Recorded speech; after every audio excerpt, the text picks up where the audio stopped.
നിലവിൽ കേരളത്തിലെവിടെയും മാസപ്പിറവി ദൃശ്യമായതിൻ്റെ വിശ്വാസയോഗ്യമായ വിവരങ്ങൾ ലഭ്യമല്ലാത്തതിനാൽ നാളെ ഷഅബാൻ 30 പൂർത്തിയാക്കി വ്യാഴാഴ്ച റമദാൻ 1 ആയിരിക്കുമെന്ന് സംയുക്ത മഹല്ല് ഖാദിയും കേരള മുസ്ലിം ജമാഅത്ത് ജനറൽ സെക്രട്ടറിയുമായ ബദർ സാദാത്ത് സെയ്ദ് ഇബ്രാഹിമുൽ ഖലീൽ ബുഖാരി തങ്ങൾ പ്രഖ്യാപിച്ചു.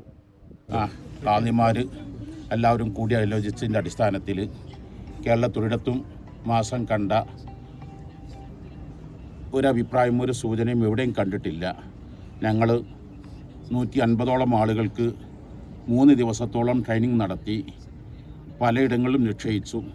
എവിടെയും കണ്ടതായി ഒരു റിപ്പോർട്ടും കിട്ടാത്തതിൻ്റെ അടിസ്ഥാനത്തിൽ നാളെ ഷഅബാൻ 30 പ്രഖ്യാപിക്കുകയും വ്യാഴാഴ്ച റമദാൻ 1 മാസപ്പിറവി ഷഅബാൻ 30 പൂർത്തിയായതിൻ്റെ അടിസ്ഥാനത്തിൽ നാളെ മഗ്രിബോടുകൂടെ റമദാൻ ആരംഭമായിരിക്കും.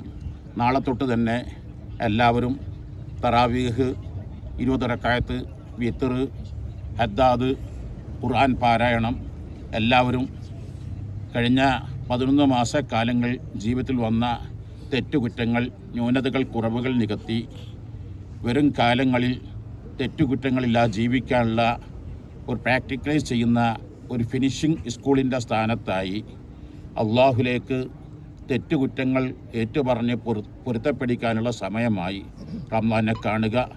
എല്ലാവർക്കും ഐക്യത്തിൻ്റെയും സമാധാനത്തിൻ്റെയും സന്തോഷത്തിൻ്റെയും സന്ദേശങ്ങൾ നൽകി എല്ലാവരോടും കൂട്ടുകുടുംബങ്ങളോട്, ബന്ധുമിത്രാദികളോട്, അയൽവാസികളോട് സ്നേഹവും സഹായവും നൽകി ഒത്തൊരുമയോടെ പ്രവർത്തിക്കുക.